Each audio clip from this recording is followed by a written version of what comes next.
1938లో ఇదే స్థలం యందు విద్యార్థులు వందే మాతరం ఉద్యమం సాగించినారు.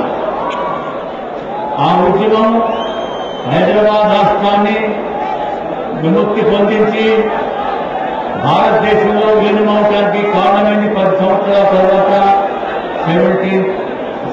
సెప్టెంబర్ 1948 మళ్ళీ తెలంగాణ ఆంధ్రలో విలీనం చేసిన వ్యతిరేకంగా పోరాట 68లో పెద్ద మొత్తం పైన జరిగింది. అది అనేక మోసాలకు కుతంత్రాలకు గురైన కారణం వల్ల 40 సంవత్సరాలు దాటినా కానీ మనం తెలంగాణ సాధించలేకపోయినాము. ఇప్పుడు మళ్ళీ ఈ ఉద్యమం ప్రజా ఉద్యమం ఉంది. అందులో ముఖ్య పాత్ర విద్యార్థుల పాత్ర ఉంది.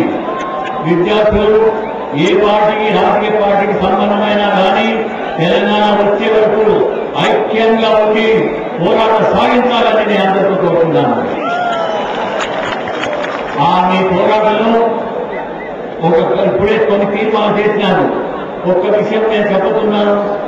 ఐక్యవేదిక విద్యార్థులు ఆలోచన చేసే కొరకు ఆంధ్ర ప్రాంతంలో విద్యార్థులు రెచ్చగొట్టి వాళ్ళు అన్యాయంగా జబర్దస్తిగా కలిసి ఉంటామనే వాతావరణం కొరకు తయారు చేస్తున్నారు.